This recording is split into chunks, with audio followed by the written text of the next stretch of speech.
A judge publicly fined her concerning a small cross necklace, believing she was simply another person present. However, when she rose and spoke, the entire courtroom became quiet, and the subsequent events left even the bailiff astonished.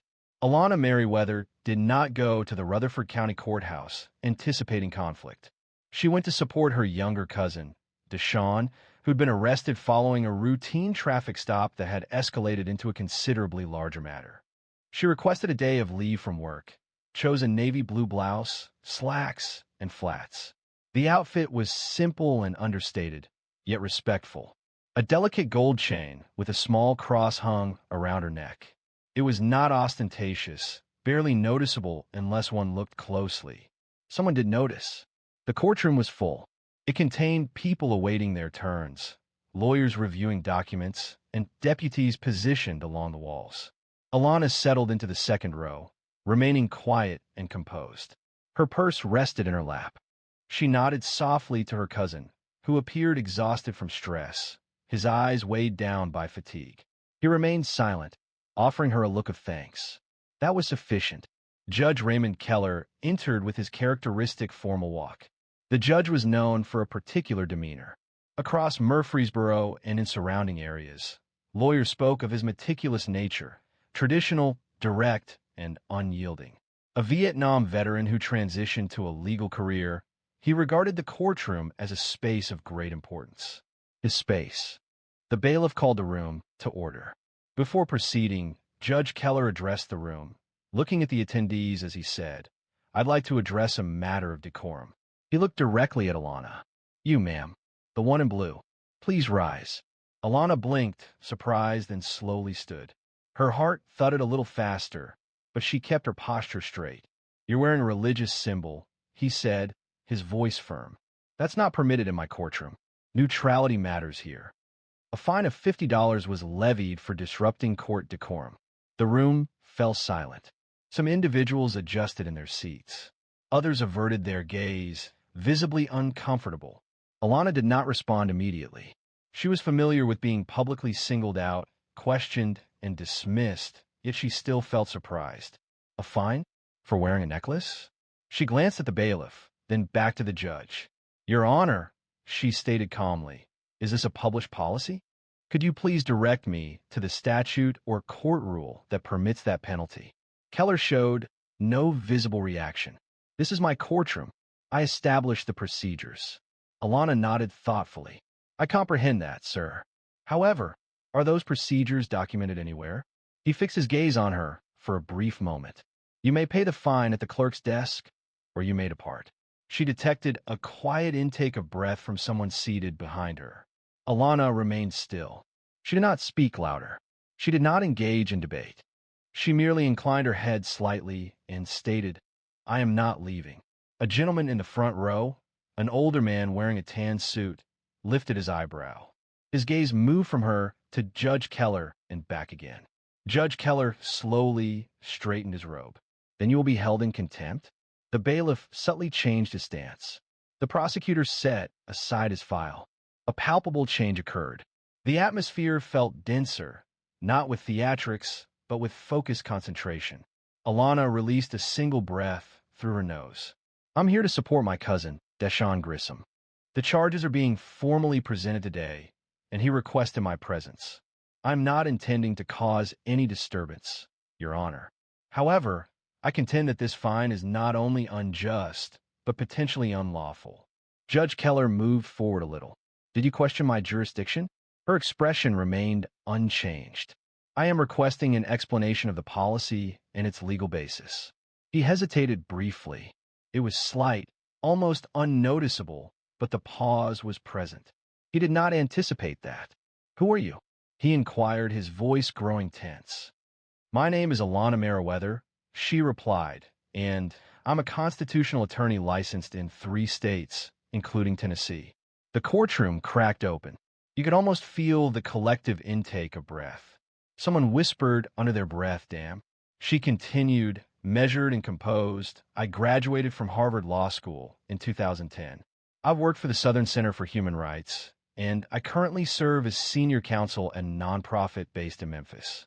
I am present as a family member, but I understand the law and I am aware of my rights. Keller relaxed back in his chair. For the first time, he appeared uneasy, not angry, simply unsteady. She could have smiled. She refrained. The ensuing silence was palpable. The judge began to speak, but stopped, instead rearranging the papers on his desk. However, the judge was unaware of who he was addressing. Alana did not grow up with wealth. She was raised in Jackson, Mississippi, in a faded brick duplex off of Robinson Road. Denise, her mother, held overnight shifts at the Willow Creek nursing home, and her father left when she was 8. Resources were scarce, but a set of principles guided them. Speak with clarity. Avoid minimizing your worth. Assert yourself when injustice occurs, but maintain composure and a dignified demeanor. By the age of 16, Alana had studied the Constitution from beginning to end on 2 separate occasions. She sought to comprehend the disparate treatment experienced by individuals like herself in courtrooms, offices, stores, and even churches. Her motivation wasn't anger, but rather a genuine curiosity. There was also a deeper element at play, a quiet determination. People consistently underestimated her, not only due to her brown skin or her choice to wear her hair natural, but also in subtle ways, like overlooking her in meetings. She remembered the way older male attorneys would address her as young lady, within rooms filled with men experiencing thinning hair and fragile egos. She quickly understood that possessing brilliance was insufficient. There were times when it needed to be carried quietly, allowing them to believe they were more astute, until they unwittingly stepped into a carefully constructed plan. When Alana was accepted into Harvard Law, it felt less like a joyous occasion and more like a validation. She had previously informed her high school counselor that her aspiration was to become a civil rights attorney. A genuine laugh escaped her. Then, she cautioned that law school presented fierce competition and wasn't necessarily a viable option.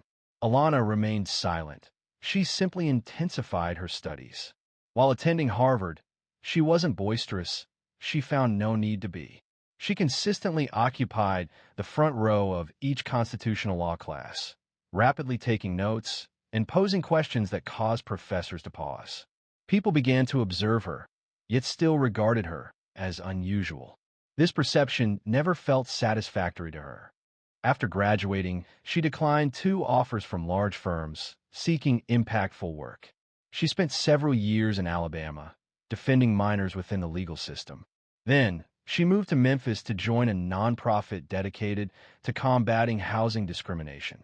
While she didn't gain widespread recognition, her work secured people's release from jail and kept families in their homes, transforming lives.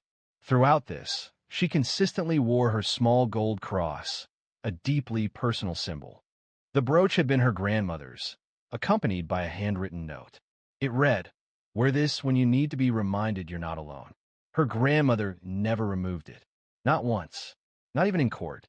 Therefore, when Judge Keller singled her out, calling her out as if she were a disruptive teenager in detention, it didn't unsettle her. It evoked memories of the instances she's experienced being looked at and not truly seen. They never anticipated her. They anticipated the boisterous one, the angry one. There was someone poised to lash out or leave abruptly. Instead, they experienced something else entirely, a demonstration of precision, control, and strength through composure. This wasn't unprecedented. In 2017, within a courtroom in Little Rock, she observed a public defender struggle during a bail hearing. The judge seemed disengaged. The defendant, a 19-year-old facing trespassing charges at an abandoned building, was on the verge of being assigned $1,500 bail, an amount he was unlikely to afford. Alana rose, introduced herself, and referenced 3 Arkansas statutes that the judge seemed to have missed. The judge conceded. Bail was waived. The defendant was released that same day. That demonstrated her character. Consequently, sitting in Rutherford County, facing a fine for a necklace of great personal significance, before a judge who believed he could compel her to be silent, Alana remained steadfast. She straightened her posture. When she introduced herself to the courtroom, her name, her qualifications, her purpose for being present, it wasn't intended for Judge Keller. It was directed toward everyone who perceived her as simply someone's relative. However, today wasn't a day when silence was an option. The courtroom remained quiet for an unusually long time. Judge Keller shuffled papers, seemingly stalling. But Alana remained still, her hands clasped before her, patiently waiting. Not contesting, merely waiting. From the far corner, the prosecutor subtly adjusted his posture, his fingers still. The bailiff's gaze moved between Keller and Alana. A change was palpable. The room's power dynamic had altered. It wasn't solely emanating from the bench. Keller spoke, clearing his throat. This court will proceed with the next case. He refrained from mentioning the fine again, at least for now. However, the absence of his usual reprimand was keenly observed. Deshawn's case was then called. He remained standing, still wearing the wrinkled button-down shirt from county lockup. He looked at Alana, his eyes reflecting both pride and concern. She offered him a singular, composed glance, a look conveying, "Don't panic. I've got this." The public defender approached the table. However, before he could speak, Alana moved forward. "Your Honor," she stated distinctly, "with the court's permission, I would like to represent Mr. Grissom today. I've reviewed the charges and spoken with him. He desires me to stand in his defense." Judge Keller looked up. "You aren't listed as counsel. I presented my bar card. My Tennessee license is current. You can verify with the Board of Professional Responsibility I am listed as Alana Joy Merriweather." He paused a moment too long and then nodded once. "Proceed." Alana moved to stand beside Deshawn. Her cousin appeared to want to laugh and cry simultaneously. She placed one hand gently on his shoulder as she turned to address the court. Mr. Grissom was stopped due to a non-functioning tail light. The arrest report indicates he was asked to leave the vehicle and subjected to a search without consent. No warrant was present. The officer's statement made no mention of probable cause. Additionally, the encounter progressed to resisting arrest when he inquired about the reason for being handcuffed. He did not raise his voice, nor did he threaten anyone. She retrieved a document from her purse. "I've submitted a written motion to dismiss, supported by 3 Tennessee Supreme Court rulings.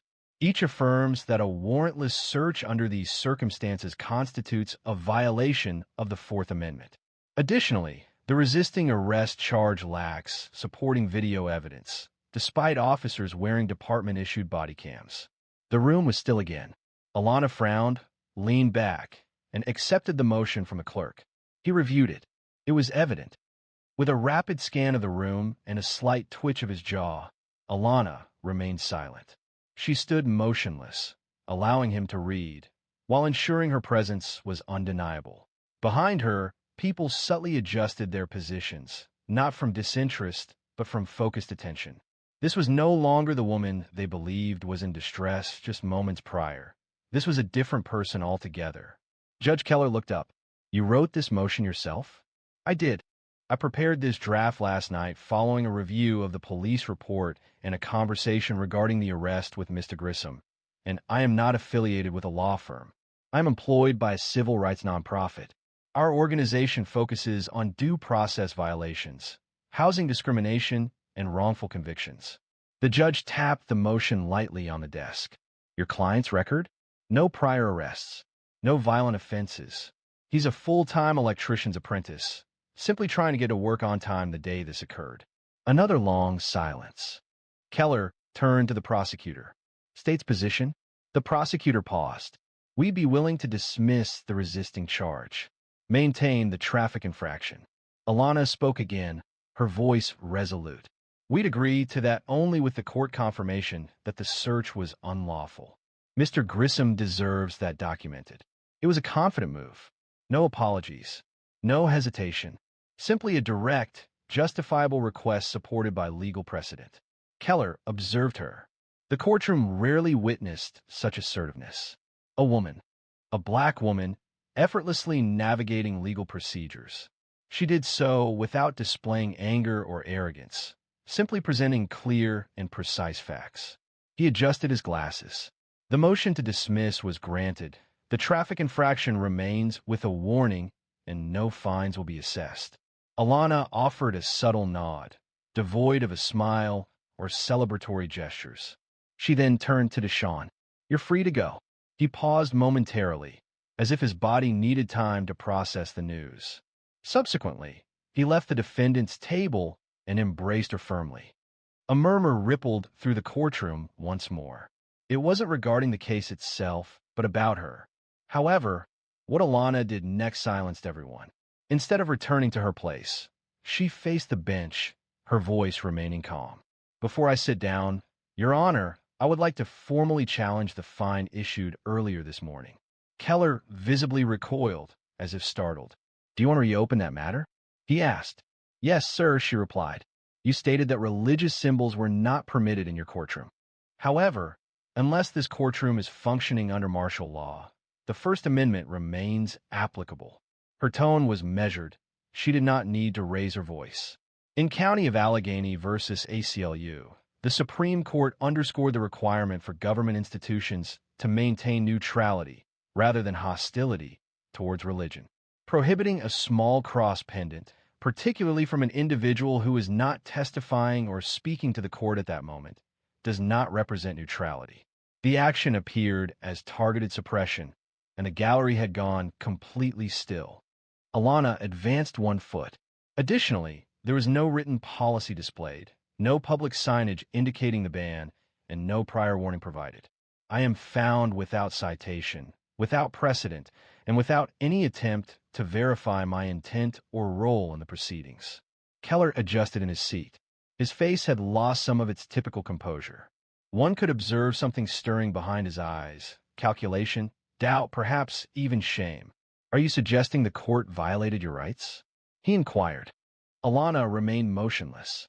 "I am not making accusations. I am presenting established facts.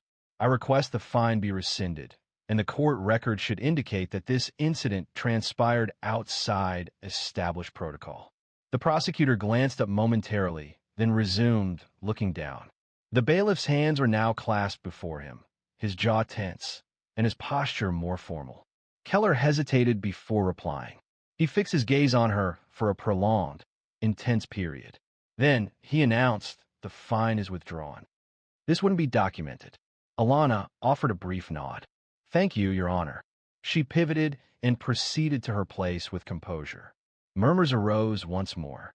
However, this time, they weren't filled with uncertainty. Instead, they conveyed interest and deference. A woman seated behind her silently asked another, "Who is she?" Alana remained uninvolved. She simply took her seat, retrieved her notebook, and gently opened it to a fresh page. The judge, for the first time that morning, seemed to be truly contemplating. His movements became more deliberate. He examined the files with greater attention. The issue he's ignited by the fine for the necklace had escalated. It had become something more significant. The prosecutor spoke quietly to the bailiff, who acknowledged with a nod and jotted a note. The shift was noticeable. Court reconvened. Several more cases were heard. However, the usual flow was disrupted. The observers were no longer focused on the legal charges. Their gazes repeatedly returned to Alana Merriweather, the woman who had corrected a judge without raising her voice. 30 minutes elapsed. Then, unexpectedly, Judge Keller called for a brief recess. He rose and exited through the side door silently. Alana remained seated. The bailiff approached her slowly. "Mom," he said, softer than previously, "may I pose a question to you?" She turned her head slightly. "Of course. Did you anticipate that occurring? Regarding the fine? Concerning everything?" Alana emitted the slightest laugh through her nose. "No, I was unaware of that, but I wasn't willing to ignore it." The bailiff touched the back of his neck. "I've been here for 8 years," he said. "Never seen him back down like that." "He's not a bad man," she said softly. "But power without accountability is dangerous," he agreed. It wasn't a matter of obligation, but comprehension. Further down the hall, 2 court reporters spoke quietly. The younger one appeared visibly shaken. She was familiar with every case, reciting them easily. "Lawyer?" one asked. "Yes, from Harvard. Can you believe that?" She attended to support her cousin and unexpectedly challenged the judge. The courtroom observers expressed disbelief. However, Alana felt no sense of triumph. She found no pleasure in undermining someone. Her purpose wasn't to shame Keller. She simply sought justice. When it was lacking, she created it herself, carefully and deliberately. Yet, a subtle shift began to appear in Judge Keller's gaze. Upon his return to the courtroom, Judge Keller seemed altered. His posture lacked its previous rigidity. He appeared unchanged in stature, simply quieter. No longer seemed a man attempting to maintain authority, but rather someone attempting to grasp how he relinquished it without awareness. He took a seat, adjusted his glasses, and proceeded to the next case. Even his voice had diminished in tone. It was subtly altered, almost imperceptible to an ordinary observer, yet Alana recognized it. She had witnessed this previously. Men in positions of influence struggling with a reality they resisted acknowledging. That they had transgressed a boundary, and someone unanticipated had retaliated. As the courtroom emptied and people moved towards the exit, Keller remained seated on the bench, his gaze fixed forward. Alana collected her belongings and was nearing the door when she heard him call out, "Ms. Merriweather." She paused and turned, her face showing no emotion. He rose from his seat and descended the steps deliberately, as if considering each one. "I'd like a word, if you're willing." The bailiff seemed uneasy, questioning whether this was a directive or a private inquiry. Alana offered a subtle nod, then turned to Deshawn. "Give me 5, she murmured to him. Keller refrained from escorting her into chambers.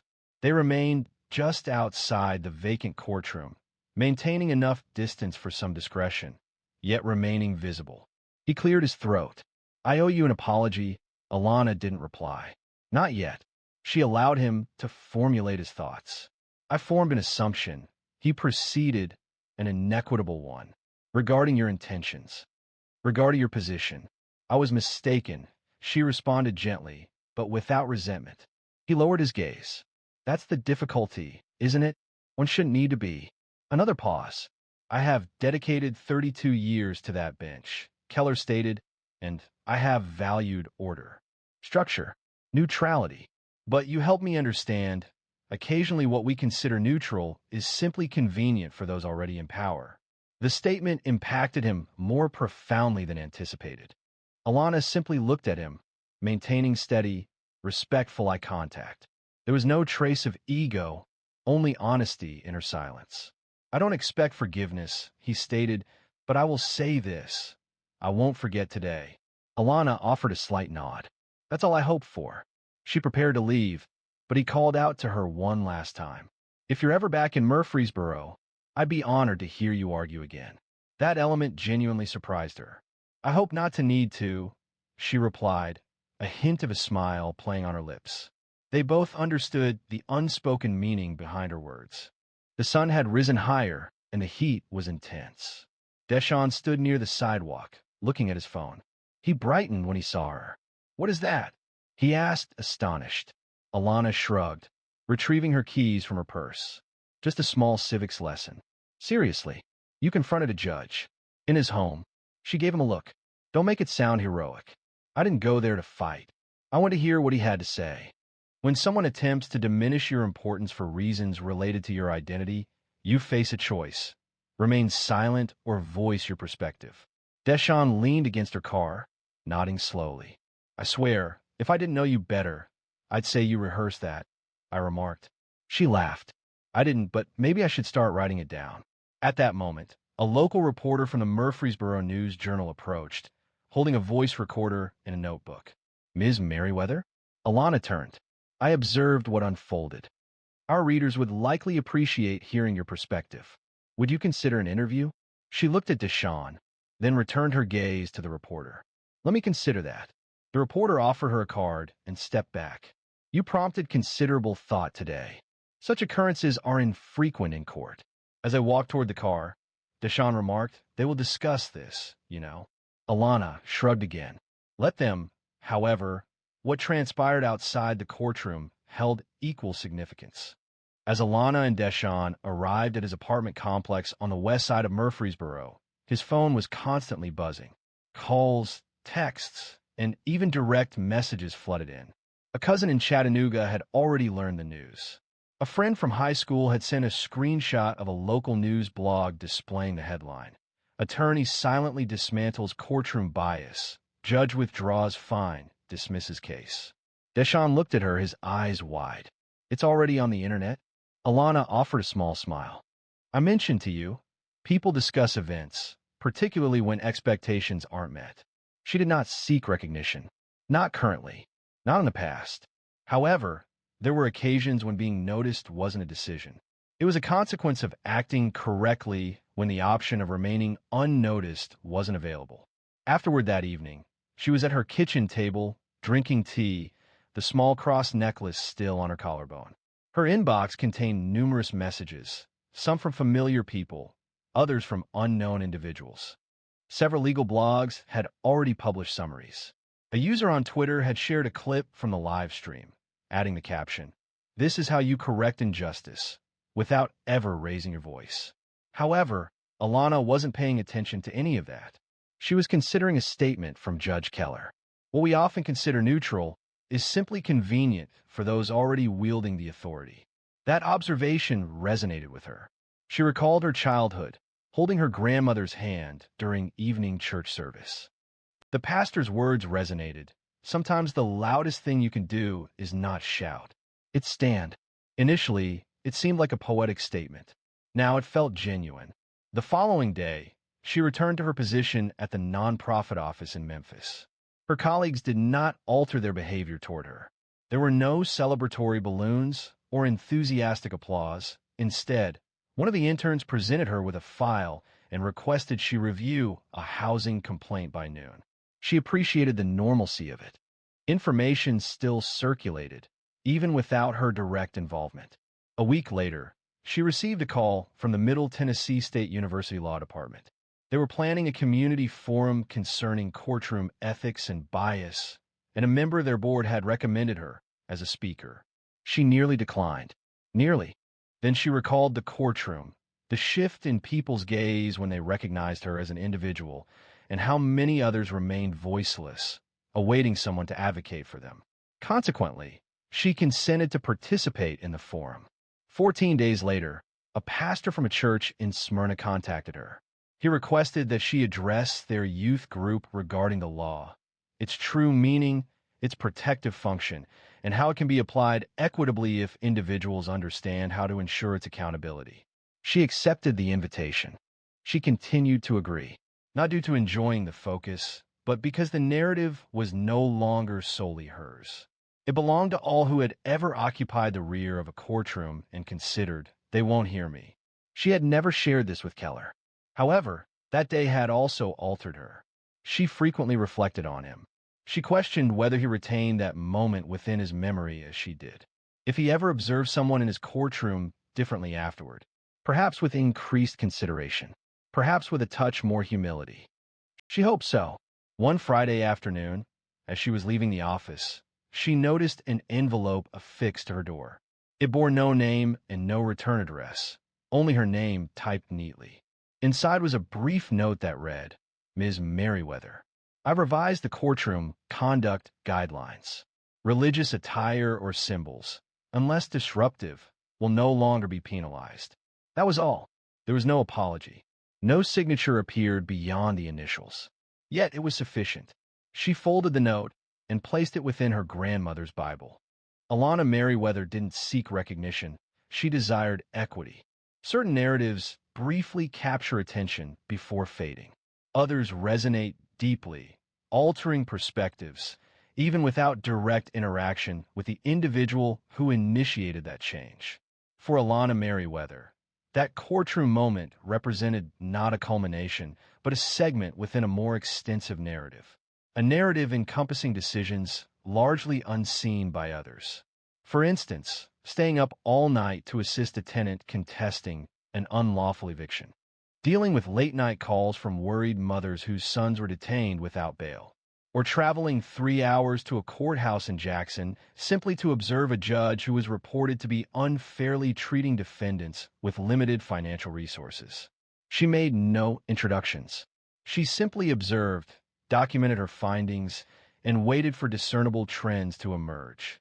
When questioned about her composure and restraint in the face of disrespect, she consistently replied, "I know what I carry." She didn't need to demonstrate its weight to show it was heavy. That courtroom didn't alter her. It simply reinforced why she selected this profession initially.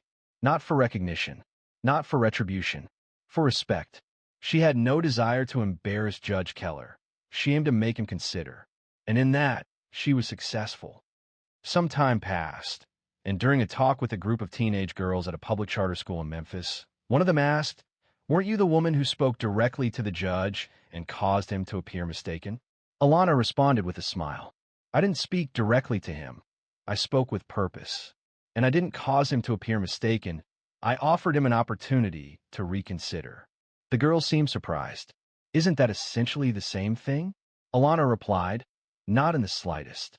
Several of the girls chuckled, but a few seemed to take her words to heart. Those were the ones she intended to reach. She continued, "The goal isn't to win arguments. It's to win ground, so the next person doesn't have to fight the same fight." That resonated with them, just as it resonated with her. She understood her story might disappear from news feeds. The tweets, the blogs, the clipped videos, they'd all be lost eventually. But someone would remember. Someone in the gallery who witnessed that moment unfold. Someone who'd felt invisible that day and walked out feeling a little stronger. That was sufficient. Some individuals enter a space seeking attention. Others, like Alana, enter, communicate with precision, and leave a lasting impact. The gold cross remained a daily adornment. She would be prepared again if another courtroom attempted to challenge its presence. For invariably, someone will attempt to diminish you to align with their expectations. And equally, a decision will always present itself, to diminish or to stand, to speak or to allow silence to convey your message. She elected to stand, with insight, not with empty words, not with arrogance, but with a clear objective. And that's what caused people to recall, not that she achieved victory, but how she achieved it. If this narrative resonated with you even slightly, if it prompted thought, emotion, or introspection, then please don't keep it private. Subscribe, distribute it, and help spread it. You never know when your steady voice might be the one that transforms the atmosphere. A judge chuckled upon hearing that 17-year-old Naomi was representing her cousin in court, but the entire courtroom fell silent by the time she concluded her statement. The courtroom held a subtle aroma of coffee and aged floor polish. Fluorescent lights hummed above as Naomi Ellison proceeded through the double doors, holding a substantial manila folder close. Her walk was determined, though it was evident she had practiced it before a mirror. Her thrift store slacks were a little too short, the white shirt just slightly wrinkled, and her bun, braided tight and pinned, had loosened a little in the Georgia humidity. Despite this, she kept her head high. 17 years old, not a lawyer, not even a college student, she was present to defend her cousin, and she wasn't planning on being dismissed. It was late morning in the Berrien County Courthouse in Nashville, Georgia, a modest building where everyone knew everyone. This was not a courtroom known for dramatic proceedings. It typically handled minor traffic offenses, small claims, and occasional custody disputes. Judge Byron Talcott had served on the bench for almost 3 decades.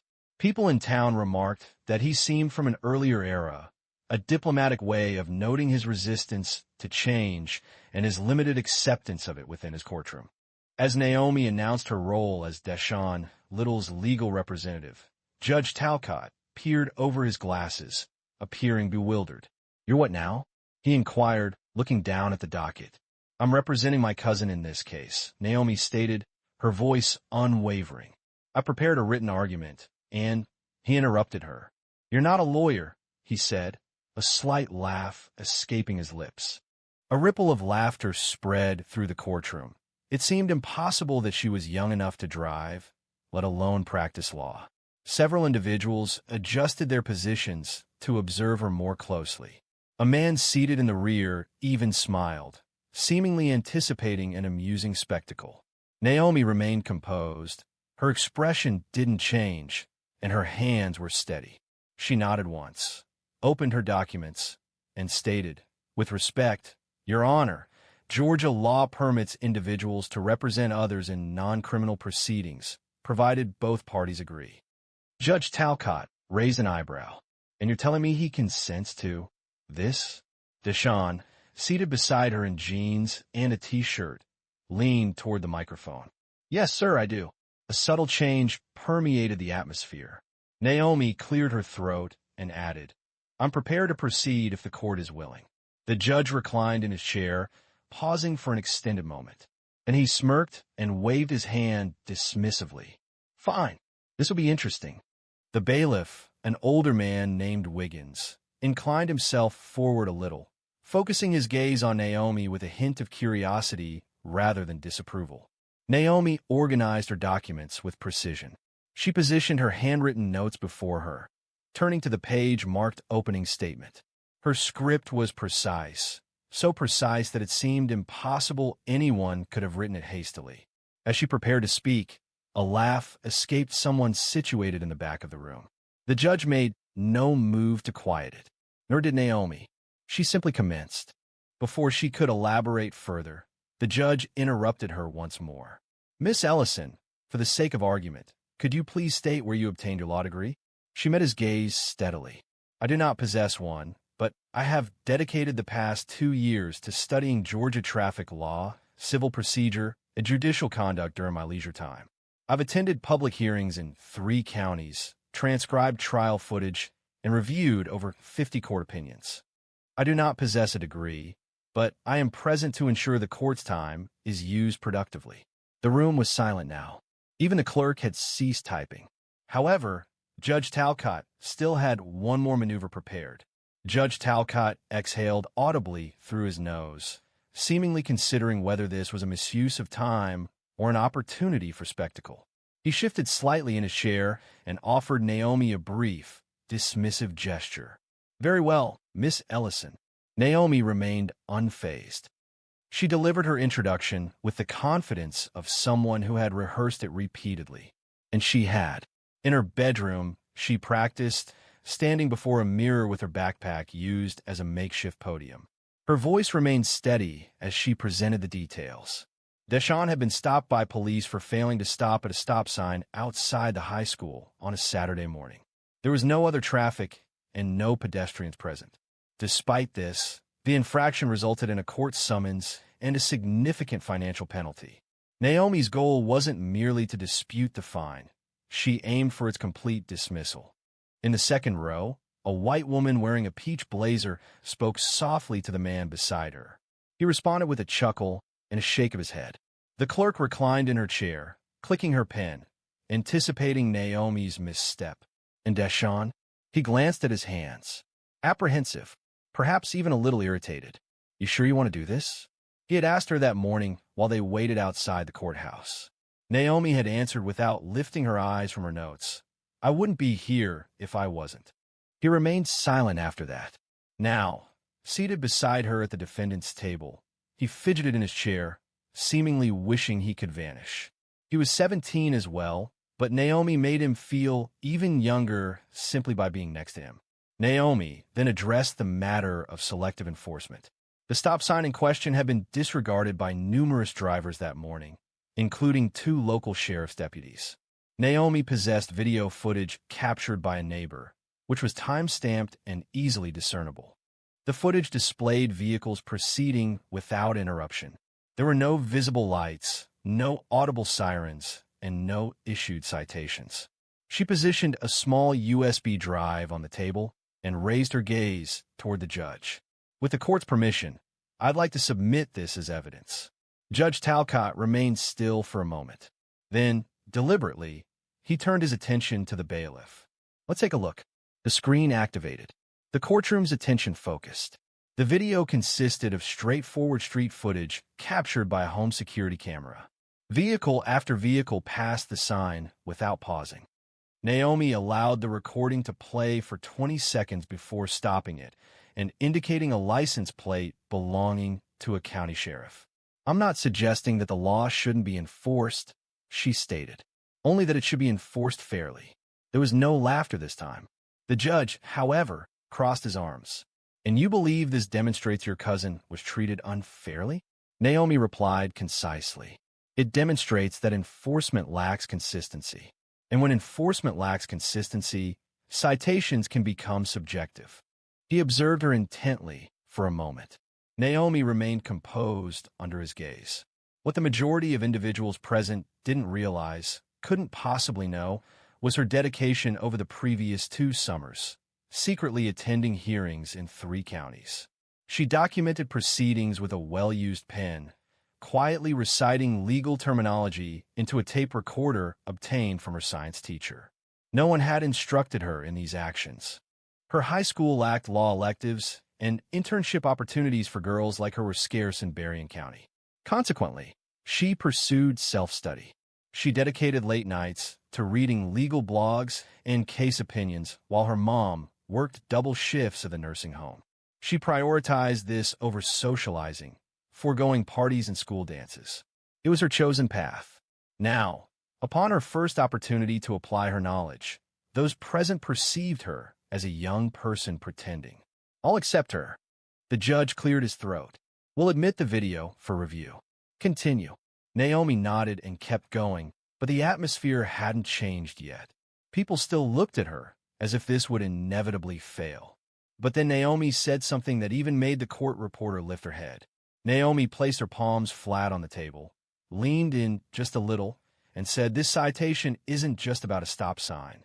It's about accountability. The question of whether authority figures, including officers, are held to the same standards as those they stop." That specific phrasing resonated powerfully. It didn't appear scripted, but its impact was undeniable. A noticeable silence fell over the room, unlike any that had come before. The murmuring ceased, and the expressions softened. The clerk paused her pen-chewing habit. Even Judge Talcott reacted, seemingly surprised by her candid remark. Deshawn observed his cousin with a newfound perspective. He had always recognized her intelligence. Family members had expressed similar sentiments. However, this situation felt different. Naomi proceeded swiftly, turning to the subsequent page of her materials. Her notes were meticulously organized with a color-coded highlighting system. Blue indicated facts, green represented legal principles, and yellow marked quotes she had committed to memory. She began discussing Owens versus State of Georgia, a 1999 case concerning traffic enforcement and racial bias. She methodically reviewed the court's opinion, detailing it line by line, and clarified how the court recognized that unequal enforcement damaged public confidence. The judge intervened. "Ms. Ellison, are you drawing comparison to the Owens case?" "That involved." She remained steady. "The relevant legal principles remain applicable, Your Honor. Selective enforcement compromises the fairness of any legal process, irrespective of whether it is criminal or civil." He reclined once more, his expression now neutral. The courtroom was fully engaged as well. The woman in the peach blazer now sat forward, resting her elbows on her knees, and intently listened. The man beside her put away his phone. Naomi proceeded. She presented traffic enforcement statistics from Willow Creek County, figures she had obtained via a Freedom of Information Act request and printed at the public library. The data revealed that 83% of traffic stops during the previous year involved black drivers, while census data indicated they comprised just under 40% of the population. She placed the documents before her. "I'm not suggesting anyone intentionally targeted my cousin," she stated. "The court is being asked to consider the established pattern. Ignoring patterns allows them to persist. This presentation is devoid of theatrics or raised voices. It is simply a recitation of facts and a quiet, direct assessment." Judge Talcott reviewed his notes, tapped his pen against the folder before him, then made a notation. The bailiff, Wiggins, folded his arms, not as an act of opposition, but in attentive listening. Deshawn murmured, "Yo, did you really obtain all those numbers?" Naomi murmured, her gaze fixed on the judge. "It took me 3 weeks." Deshawn blinked, surprised by the intensity of her statement. A cough echoed from a few rows behind. Yet no one chuckled.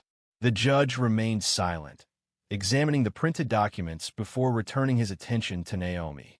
"You've certainly done your homework, Miss Ellison," he observed. She offered a single nod, composed and prepared. Then, for the first time since she entered the courtroom, Naomi hesitated. The silence wasn't due to a lapse in her speech, but because she had arrived at the critical juncture of her argument. Her statement emphasized that the matter wasn't about achieving victory, it was about fairness. She affirmed that if the court found her cousin had indeed violated the law, they would abide by the decision.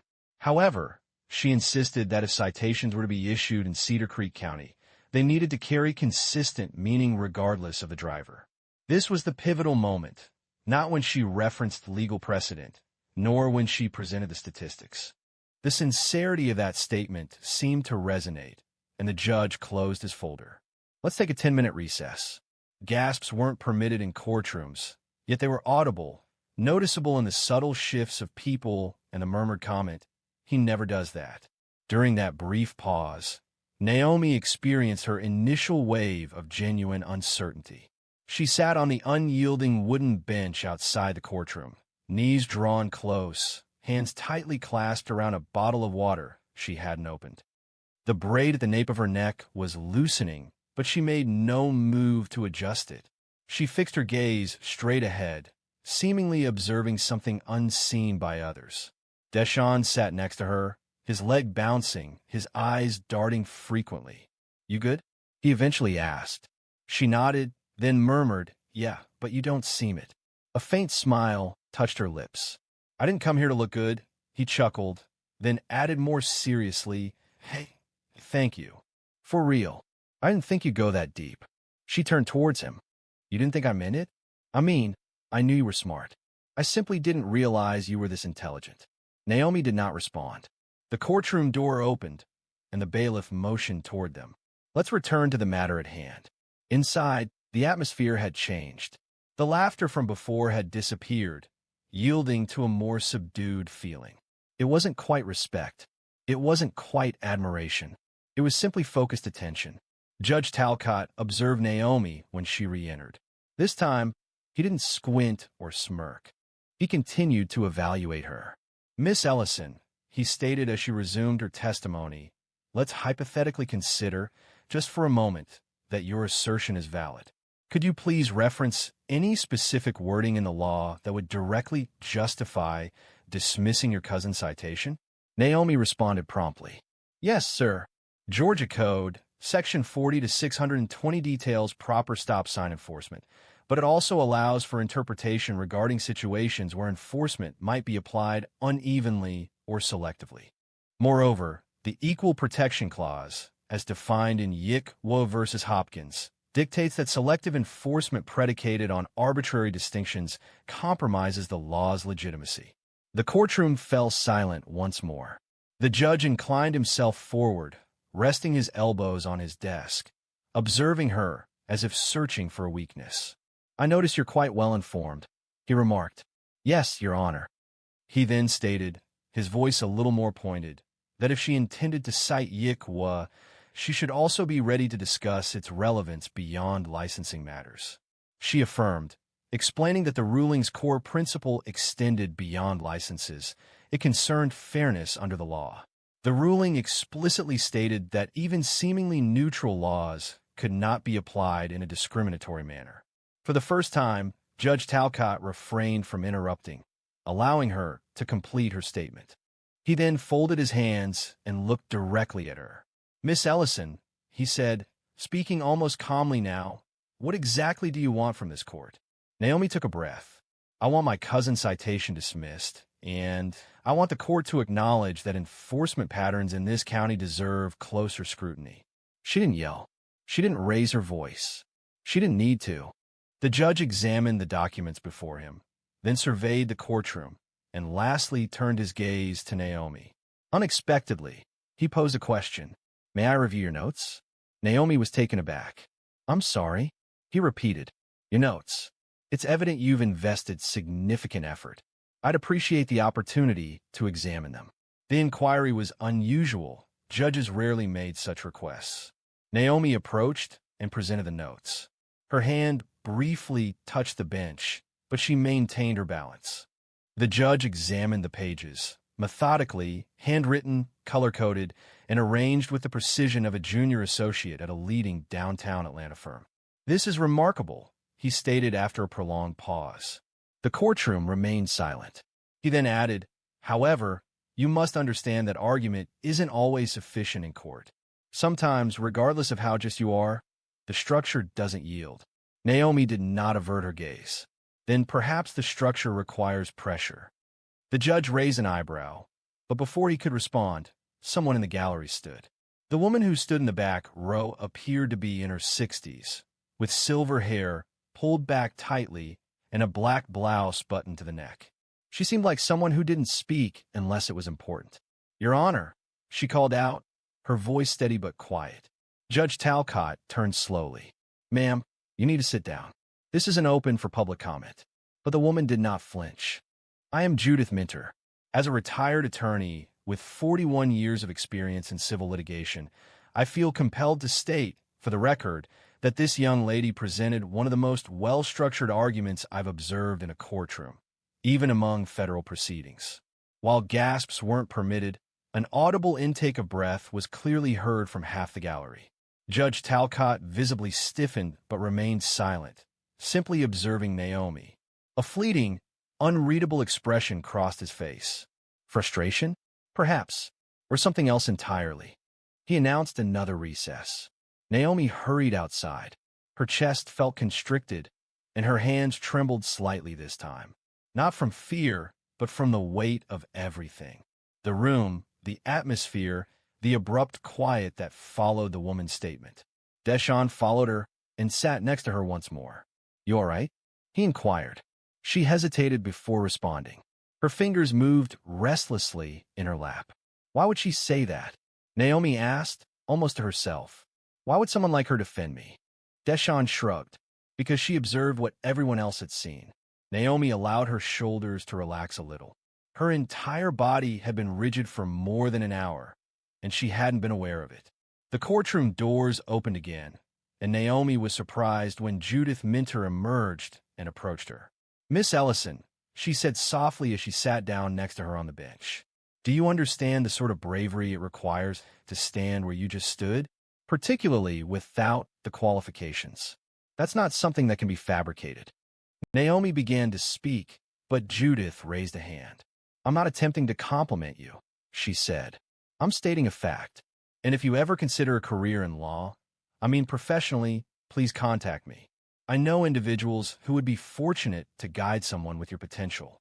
Naomi paused, unsure how to respond. All she could say was, "Thank you." Judith smiled, then rose. "Finish well. Don't allow him to manipulate you. He possesses more intelligence than he conveys, but he's likely to show you deference if you remain perceptive."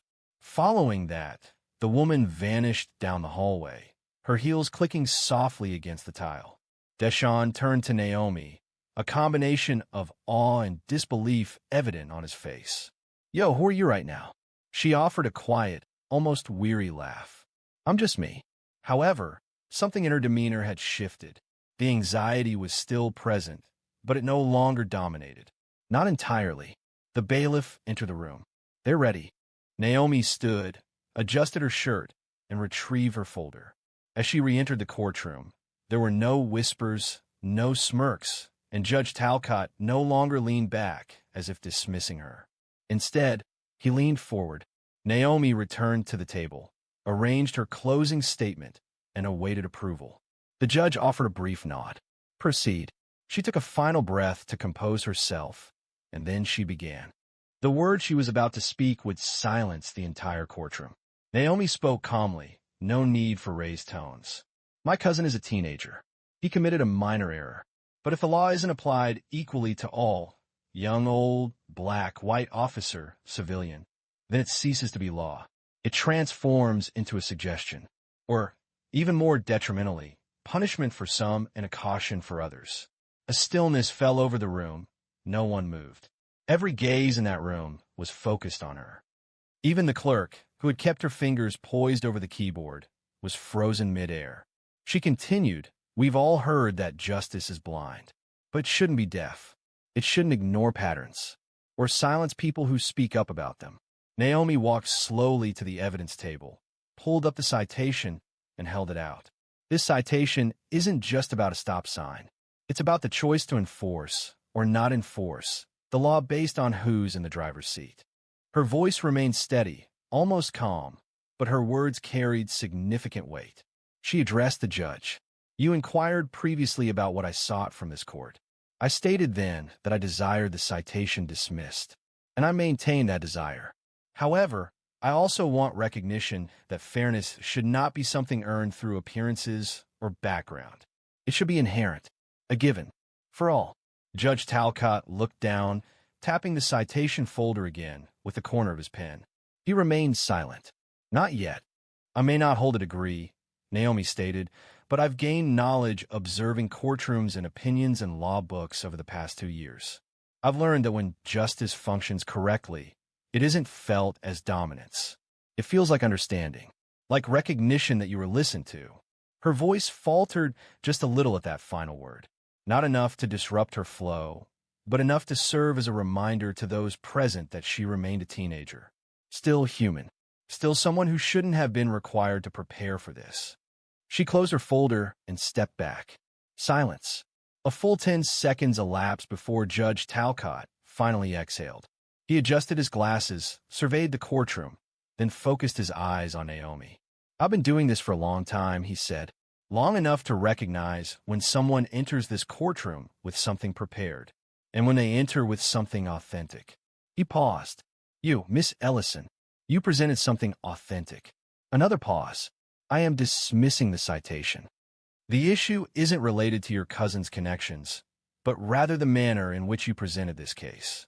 Furthermore, the evidence you offered prompted questions that this court cannot disregard. A murmur arose within the gallery, marked by surprise, quietness, and deference, yet he had not concluded. Judge Talcott moved forward, placing his hands on the desk. To be candid, I initially found amusement in your presentation, and that was an error.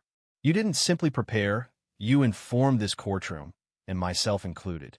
You maintained your position in a setting not intended for someone of your stature to speak with authority. And I believe this will not be the last instance. He tapped the gavel once. Not forcefully, simply to conclude proceedings. Court is adjourned. Naomi remained still initially. Deshawn observed her as if she were an unfamiliar person. Or perhaps he was at long last perceiving the version of her that had always existed. Those present in the gallery did not immediately leave. Several approached her discreetly.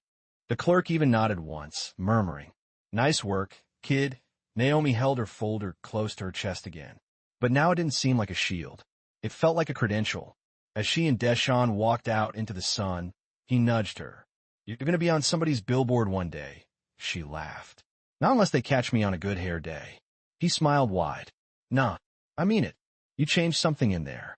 Naomi looked ahead at the street, eyes squinting against the light. "I hope so." What followed would demonstrate that this instance marked merely the commencement of events. A week later, Naomi found herself once again in her bedroom, amidst piles of notebooks, scattered pens, and her age school laptop adorned with discolored stickers. Her triumph at the courthouse had been reported in the local news. It wasn't extensive coverage, simply a few brief mentions in the Nashville Herald and a Facebook post from an individual who had been present in the gallery. However, the phone call that fundamentally altered the situation did not originate from a journalist. The call originated from the office of attorney Roland Brewster, located in Macon. She nearly ignored it, as the phone number was unknown and her mom had cautioned her against answering unrecognized calls. However, an intuition prompted her to answer. "Is this Naomi Ellison?" A voice inquired.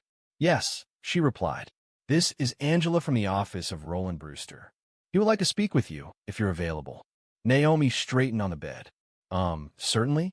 A click was heard. A man's voice then spoke, warm yet straightforward. "Naomi, my name is Roland.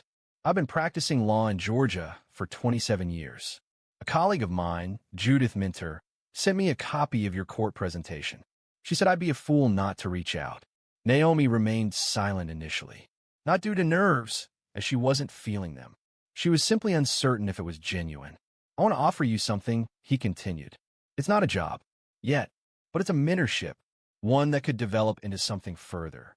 There's a summer program designed for young, creative thinkers. We want you to be a part of it. She discovered her ability to speak up. But I haven't started college yet. I haven't even finished high school. He chuckled. That's not important.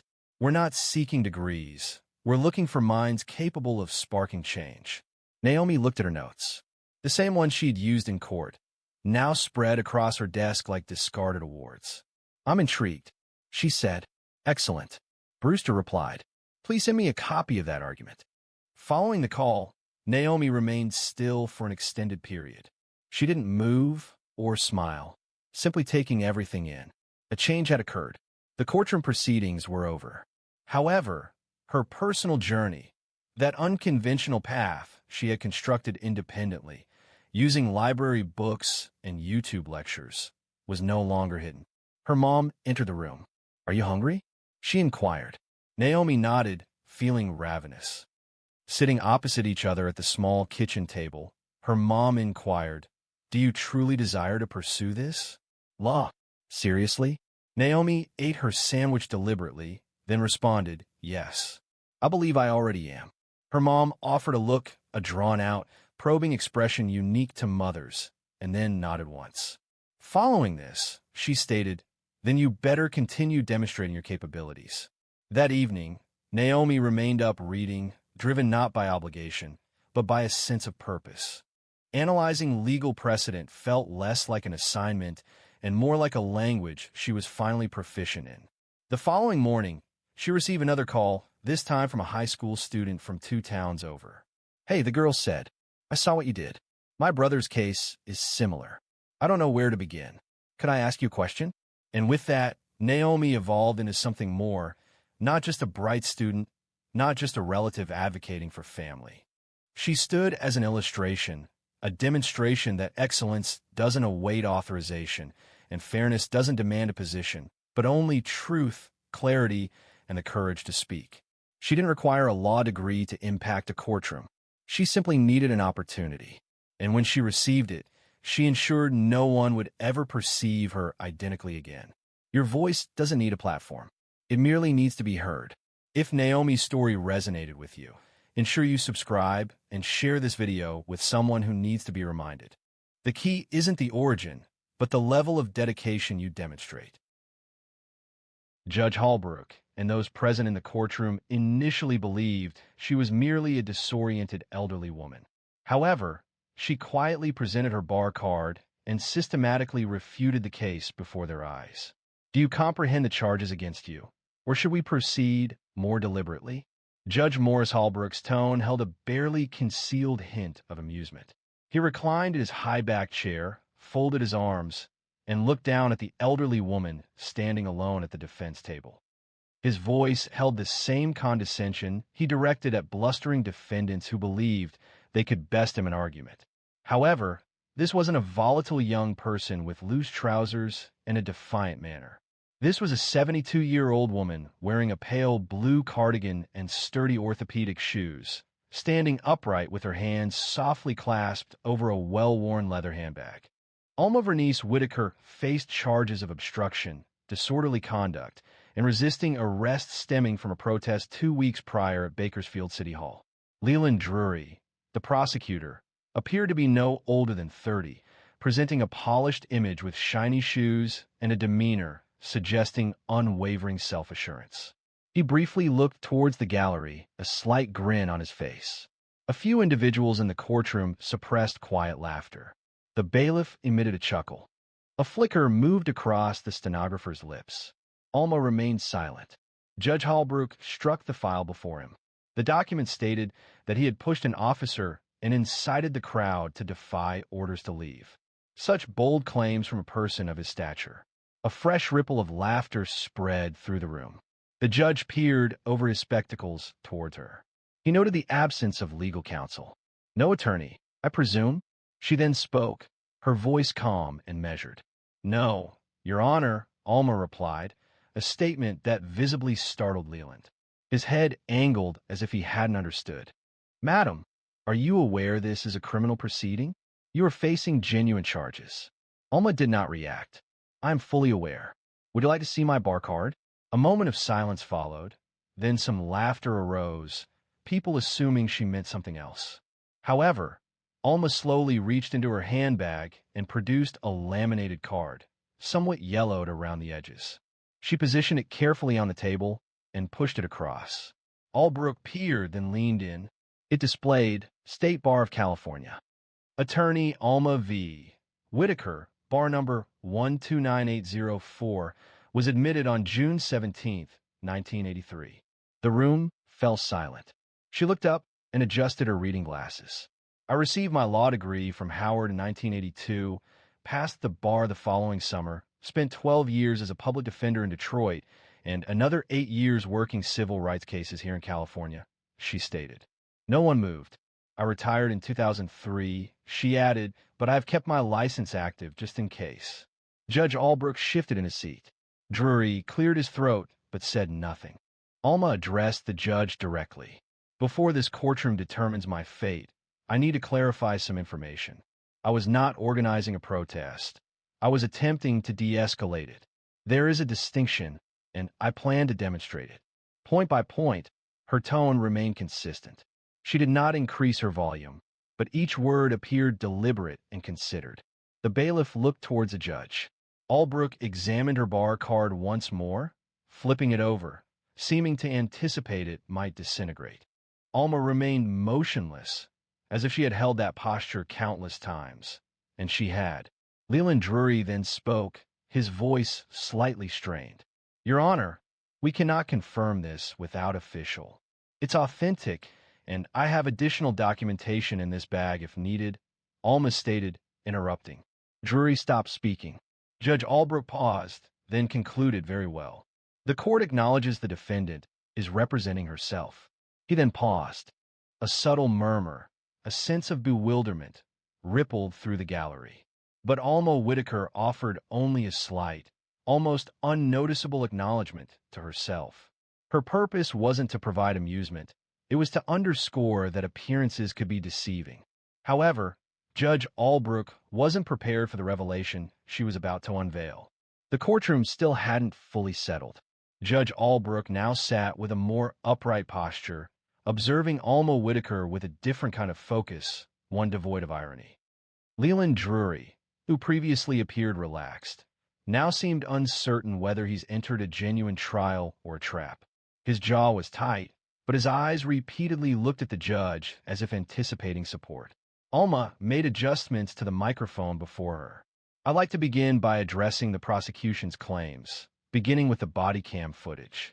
Or more specifically, the lack of it, Leland said. Your Honor, the official report indicates the footage from Officer Grunwald's body camera was deemed irrelevant because of a battery malfunction. This malfunction occurred precisely from the moment the officers arrived at the protest until I was placed in cuffs. She turned slightly toward the jury. It's a significant gap in the record, isn't it? She moved slowly, considering her words, much like lawyers sometimes do. However, this wasn't a performance, it was a genuine issue. According to the arrest report, 3 officers were involved, she stated. Only one officer's body camera footage was examined. The second one had malfunctioned, and the third officer's footage was, what did the report indicate? It wasn't uploaded due to an administrative error. She paused before the jury box and folded her hands. However, the report did include complete transcripts of what I purportedly said, without any accompanying audio. Judge Albrook turned to Drury.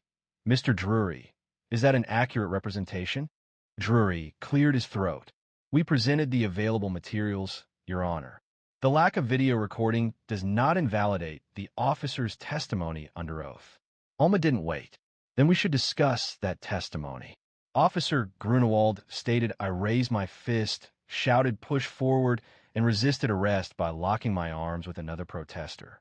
I have provided 6 witness statements contradicting this. Each witness was present. They all confirm I positioned myself between the crowd and the police and requested people to move backward. Drury retrieved a folder from her bag and placed it on the table. She also stated a request had been submitted for a subpoena of Officer Grunewald's prior complaints, noting there were 3 related to misconduct during public gatherings, all of which had been dismissed quietly. A ripple of reaction passed through the gallery. Drury raised an objection. She questioned the relevance, asking if the complaints had resulted in a conviction. Alma turned, her voice firm, asserting that a pattern of behavior matters, particularly when it's the same behavior repeated. The judge raised a hand to quiet the room. "Please focus, Ms. Whitaker." She nodded once, then presented a second document. "I also want to discuss the photograph the prosecution introduced as evidence. Exhibit C, the image depicting me mid-step, encircled by police officers." She displayed the printout. The prosecution asserted this indicated I was advancing towards the officers, seemingly ready to oppose arrest. However, if you examine it closely, she provided a magnified copy to the clerk. "You'll observe my palms are raised, open, directed outwards. This is a widely recognized gesture of de-escalation." She looked at the jury again. One doesn't approach armed police with raised hands unless attempting to avert a greater harm. The room was silent. There was no laughter now. Even the gallery had leaned forward. Drury attempted to regain control. Despite those gestures, the defendant disregarded a legal instruction to leave. Alma turned to him slowly. "What legal instruction, Mr. Drury?" "The arrest record details an order issued by Officer Grunwald at 6:32 p.m. A time-stamped photo demonstrated that I was already in restraints by 6:28. She paused, allowing that information to register. This suggested the order was either issued belatedly or wasn't given at all. Judge Hallbrook moved, appearing noticeably uneasy. Leland remained silent. Alma inhaled deeply. Therefore, considering the absence of audio recordings, the conflicting timeline, the missing video, and the testimony that disputes witness accounts, what remains to support prosecution? She did not appear self-satisfied. She expressed no sense of triumph. She seemed weary. Weary, as if she's faced this scenario countless times and understood the process intimately. Alma then introduced a surprising element, video evidence that fundamentally altered the case. She placed a small USB drive across the table, explaining that it contained footage recorded by a college student, Victor Ramirez. He had been filming from the second floor of the parking garage, overlooking City Hall. "I've already submitted it to the clerk for review," Judge Hallbrook observed. "What does this video depict?" Alma responded directly. The clerk placed the drive into the court screen system. A grainy yet stable video appeared on the monitor. It showed the protest happening below. People were shouting and holding signs, while police officers created a barricade. Then, Alma became visible, her small figure moving through the crowd. She was not shouting. She did not raise her fists. She did not link arms or chant. She was waving her hands down in a motion recognizable to anyone who had previously broken up a fight. "Back up!" Her voice rang out, surprisingly loud and clear for a woman her age. "Don't push, stay calm." The video captured the entire incident. She positioned herself between two officers and a group of teenagers holding cardboard signs. She faced the crowd, not the police. Her hands were raised, again palms outward. Shortly after, one officer lunged. Another joined in. They seized her arms, pulled her backward, and placed handcuffs on her. She offered no resistance. She displayed no reaction. The room was completely silent. Following an additional 30 seconds of footage, the screen faded to black. Alma addressed Judge Hallbrook. "The officer's report stated that I charged the barrier, urging others to defy. However, in that video, I was the sole individual attempting to prevent the situation from worsening. That video was not presented by the prosecution, despite Officer Grunewald's knowledge of its existence. According to information, Victor provided a copy to the department the day following the protest. He received no response. Hallbrook glanced at the bench, his jaw tense. Mr. Drury was asked, "Did your office receive this footage?" Leland Drury's face appeared pale. He stated, "I was not informed, Your Honor." Alma did not look at him. It wasn't necessary. Mr. Ramirez reported that he provided it to a plainclothes officer, who informed him it wasn't required. He speculated that they had already determined their version of events. A woman in the gallery murmured, "Lord have mercy." The judge's gavel fell once, a gentle sound intended to restore order. He regarded Alma as if encountering her anew. You stated you retired in 2003? She affirmed. That is correct. Following 20 years of observing cases similar to this, he inclined his body forward. And why return now? Her tone became gentler. Because I grew weary of awaiting another person's concern. She advanced several steps, not for effect, but because remaining seated was no longer possible. I had hoped that if I simply adhered to the guidelines, remained quiet in retirement, read the paper, and offered occasional assistance, perhaps the world would resolve itself. However, the reality is that Mr. Drury's actions aren't unprecedented. Officer Grunewald's behavior isn't new. This pattern, this tendency of accusing first, investigating later, that's not a recent development. I'm familiar with it.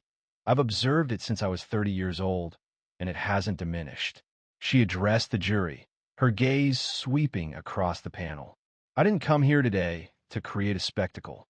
I am here because if this court determines my guilt relying on the testimony of individuals who are not entirely truthful, then what becomes of the next person lacking supporting evidence, or a recorded statement, or the courage to come forward? There was no response. Even Drury had become completely still. Judge Hallbrook leaned back slowly in his chair, but just as the situation seemed as dire as it could be for the prosecution, Alma brought the room to a complete standstill. Alma reached into her handbag once more, carefully and deliberately, and produced a folded document. It appeared unassuming, lacking a prominent legal stamp or highlighted sections, simply a standard police transcript printed on regular letter paper. I'd like to read something into the record, she stated calmly, from Officer Timothy Bragg, who was present that afternoon but not called as a witness. Judge Hallbrook scrutinized her. Was this statement presented to the court prior to today? Alma responded, shaking her head once. It was not. I received this document yesterday through a records request. The process was challenging and required me to call upon a few previous obligations. She flattened the paper and began reading. I arrived on scene at approximately 6:15 p.m. I observed Alma Whitaker moving through the crowd, repeatedly telling people to step back and remain peaceful. I did not witness her push, shout aggressively, or instigate. When I saw her being taken into custody, I was surprised, as she was the only individual I observed attempting to calm tensions. She glanced upward, allowing the quiet to linger. Leland Drury adjusted his position in his chair. His fingers momentarily played with a pen. That officer was not involved in the arrest. Does that mean his account is unreliable? Alma completed his thought, her voice now more pointed. Then why wasn't his name mentioned in the witness list provided by your office? Not even as an addendum. You state your pursuit is of the facts, Mr. Drury, yet the facts that dispute your narrative are discreetly omitted. The judge asked, Mr. Drury, can you confirm whether Officer Bragg was interviewed during the investigation? Drury paused. I'd have to check the original intake file. There's no need, Alma stated. I verified. He submitted his statement the night of the arrest. It was signed, time-stamped, and remained unreviewed, unmentioned. She approached the jury once more. This case was never about disorder. The aim was to make an illustration of an individual who appeared harmless but refused to conform. She indicated softly towards the screen, which remained dark from the preceding video. They hadn't anticipated someone like me would speak, and after I did, they attempted to characterize me as disruptive. That term is employed when people are reluctant to acknowledge their discomfort with being questioned. A juror, a man in his 60s with a neatly trimmed beard, massaged the bridge of his nose and glanced downward. The others watched Alma intently, their attention complete. Judge Hallbrook appeared weary, not due to Alma, but because of the situation unfolding before him. Your Honor, she spoke quietly. I request that all charges be dismissed based on procedural misconduct, incomplete evidence submission, and the suppression of exculpatory testimony. The judge remained silent for a moment. He clasped his hands and looked at the bench, tapping one finger in a steady beat. The courtroom held its breath. Alma remained silent. It wasn't necessary. Eventually, Hallbrook raised his head. I will consider the request and reconvened following a brief pause, he stated. Alma acknowledged his words with a nod and returned to her place. Her hands were firm. There were no written notes, no additional legal representatives, no elaborate ceremony, only years of practice, and a resolute conviction that truth held significance, even when others were unwilling to acknowledge it. As the courtroom cleared for recess, Leland Drury hesitated before rising. He remained in his seat, appearing as someone who had just understood they'd brought a spoon to a gunfight. When Judge Holbrook attempted to regain control of the proceedings, Alma took an action that quieted the entire room. Upon resuming, the atmosphere had noticeably changed. The laughter and knowing comments had disappeared. Even those in the gallery sat more upright and silently, as if drawn into something more serious than anyone anticipated. Judge Holbrook returned, his face grave. The gavel struck once, a gesture seemingly perfunctory, and then Alma rose. She avoided legal terminology and refrained from raising her voice. She simply began to speak. There was a period, she started, when I would hurry into courtrooms carrying 20 case files, often repeating the same suit 3 times a week due to financial limitations. This occurred in 1987 in Detroit at the public defender's office on East Grand Boulevard. Her voice remained steady, yet it carried an underlying sense of weight. I recall representing a 17-year-old, Ronaldo Briggs, who had been arrested because he fit the description of a purse snatcher. He was on his way home from school, carrying a trumpet case. The officer stated that he appeared nervous. One understands what nervous signifies when you are young, black, and walking alone. The courtroom was silent. The prosecution presented no purse, no eyewitness testimony, and no confession. The only evidence was that he attempted to flee when 2 officers emerged from an unmarked van. I paused, allowing my statement to resonate. The legal proceedings lasted 5 weeks. For 5 weeks, I sifted through evidence that others had discarded. I found a receipt for a school lunch inside his backpack, showing a timestamp 10 minutes prior to the crime. The police were dismissed from the case. By then, however, Ronaldo had missed his final band competition and lost his scholarship, not to inflict blame, but to offer a tangible and lasting message. Cases like his remained with me, not because they were unusual, but because they occurred frequently. Too frequently. She inhaled deeply, centering herself. Do you believe I am here today because I enjoy conflict? Because I long for the extended hours and limited tolerance common in courtrooms such as this? She addressed Judge Holbrook, her tone calm. No, Your Honor, I am here because an unacceptable number of individuals like Ronaldo do not receive a second opportunity. Had I remained silent, had I simply departed when the protest began to escalate, another child might have occupied this seat, a child unable to advocate for themselves. She moved nearer to the bench. I'm weary of feigning that quiet ensures our security. Holbrook's hands were now clasped, his knuckles pale against the wood of the bench. He remained silent. He appeared as though he desired to speak. Alma redirected her gaze toward Drury. You're young? She asked him without harshness. Perhaps you still believe the system is equitable until demonstrated otherwise. However, that's inaccurate. The system is imperfect until someone insists on something superior. That's the duty. If you are unwilling to accept that responsibility, then this is not the appropriate venue, Drury said, his face reddening. He remained silent, unable to answer. Alma went back to her place. The quiet persisted. After a minute, Judge Holbrook made a sound as he cleared his throat and looked toward the clerk. But first he touched his forehead, as if the past was suddenly heavy upon him as well. He began to speak, then stopped. This wasn't for effect. It was simply a moment of hesitation.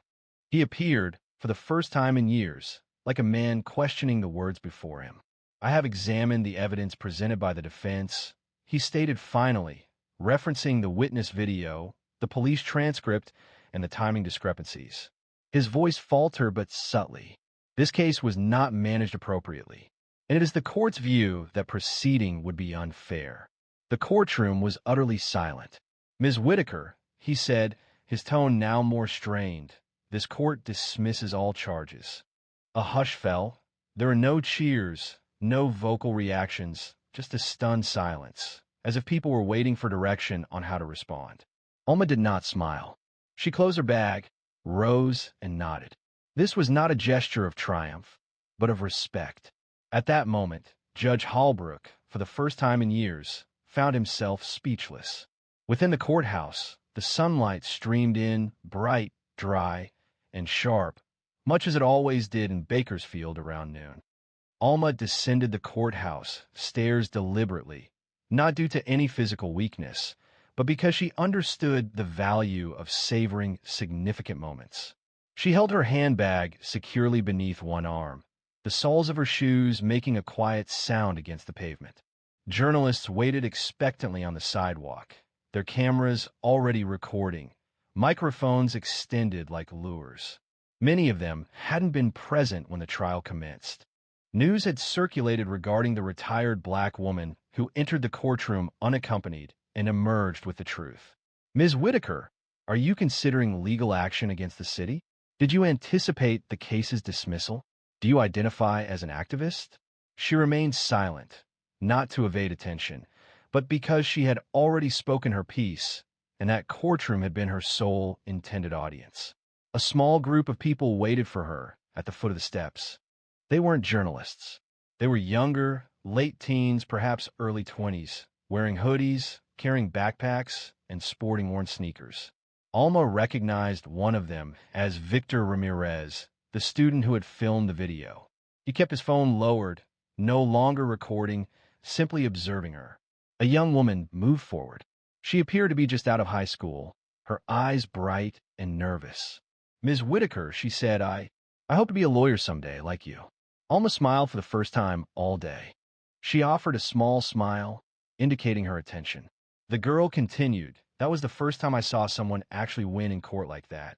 You didn't just fight. You taught. Alma met her gaze directly. Then remember what you saw, because it won't always look that way. Most days it'll feel like pushing a brick wall uphill with your bare hands, and no one will applaud you. But you push anyway. Victor then spoke. The system had never anticipated someone like you possessing the ability to retaliate. I understand, she replied softly. They relied on it. A different boy interjected, could we learn from you? Perhaps by observing you closely, or conducting an interview, or something similar. You've witnessed events we've only read about. Alma surveyed the group, hesitating. She didn't aspire to be anyone's rescuer, yet she detected something within their gazes she hadn't observed in a considerable time. Hope intertwined with impatience. That familiar intensity. She straightened the handle of her bag. I avoid social media platforms. While I don't maintain a website, I still retain the ability to teach. Please bring your questions, and I'll provide the coffee. The group responded with quiet laughter. Victor's eyes lit up. Behind them, Judge Holbrook stood at the top of the stairs, observing everything. He was not accompanied by deputies at this time. He wore a blazer and a loose tie instead of a robe. For a brief moment, he seemed poised to speak, but then he remained silent. He observed Alma disappear around the corner with the children, her form gradually diminishing in the late afternoon sunlight. Returning inside, Leland Drury remained at his desk, his case file spread out but unexamined. His demeanor had altered. The usual self-satisfaction was absent, the characteristic severity softened. He looked at Alma's bar card resting on the bench, momentarily overlooked. Then, he reached for it, not to challenge it, but to review it. That name, that date, that accumulation of experience. The courtroom stood deserted now, yet something had changed within him. Perhaps not enough to alter everything immediately, but potentially enough to make him reconsider in the future. For the first time, he had witnessed the distinction between winning a case and truly comprehending justice. However, what Alma subsequently conveyed to those kids provided them with something beyond legal counsel. It offered them a foundation for hope. The diner on Union Avenue was nearly empty when Alma sat down with the kids that evening. She selected the booth by the window, the very one she'd occupied years ago when she used to meet with apprehensive clients who lacked confidence in courtrooms. The light from the setting sun illuminated the worn leather seats and transformed the formica table a warm, golden hue. Victor requested coffee, despite not typically consuming it. The young woman, identified as Kenya, asked for iced tea and retrieved a notebook, already filled with notes. The remaining individuals positioned themselves closer, as if witnessing a solemn event. Alma didn't begin a lecture. She stirred her cup deliberately, then remarked, "You know the first thing they teach you in law school?" Victor blinked. "The Constitution?" She smiled faintly. "No. They teach you how to read a case file without getting emotional, how to separate the facts from the feelings, how to argue without letting it get under your skin." Kenya leaned forward. "Is that a good thing?" "It's necessary," Alma said, "but dangerous, too. The tendency to overlook the individuals behind the data can be insidious. It's easy to lose sight of the human element." She paused, setting her spoon down and meeting their gazes. "Remember the people." A quiet stillness settled over the group, not awkward but contemplative. One of the boys, previously silent, then voiced a question. "But how does one continue when there's no audience?" Alma released a slow breath, feeling the gravity of that inquiry. "You persist because occasionally someone is paying attention. They will only grasp the truth if it's spoken aloud, even when your voice trembles, even when the atmosphere chills." Kenya jotted notes rapidly in her notebook, but Alma countered, "Don't record this. Experience it. Make errors. Botch it, but maintain your integrity." Victor reclined in the booth. "Do you ever question it?" Remaining engaged for this duration, Alma hesitated. Her fingers followed the edge of her cup. "The loss of each client who deserved to be released weighed on me. Witnessing officers fabricate stories without hesitation caused me regret. And observing juries prioritize ease over honesty often made me question the value of my efforts." She paused, gazing out the window, but then I recalled the individuals who were ultimately freed, those whose voices were amplified, those who contacted me 5 years later simply to express gratitude. That is what truly holds significance. Victor nodded thoughtfully. Alma concluded her coffee and rose. The check had already been taken care of. Kenya had discreetly placed the bills beneath the sugar jar. Standing outside on the sidewalk, the children paused, seeming reluctant for the evening to conclude. Alma addressed them. "Do you want to change the system?" They affirmed. "Then don't merely study it. Challenge it. Pose more insightful questions. Confront the absence of discussion. Engage your intellect. Utilize your mobility. Employ your writing. And when someone advises you to wait your turn, inquire as to their reasoning for believing it's not your turn already." Kenya wiped her eyes. The others remained silent, observing her intently. Then Alma spoke a final statement. "I'm not a hero. I'm just someone who refused to be quiet." Following this, she proceeded towards the bus stop without turning back. Some stories transcend sensational news. They serve as reminders. That authority isn't consistently found in ceremonial garments or official positions, nor does it originate from the most vocal individual. Occasionally, it originates from a woman wearing a cardigan, managing the system as if she's performed this task previously. Because she has. When people inquire about the appearance of justice, they should recall her name, Alma Vernice Whitaker. If this story resonated with you, please share it with someone who would benefit from hearing it. And if you agree that wisdom isn't dictated by attire, please subscribe to hear more authentic stories that help us understand ourselves.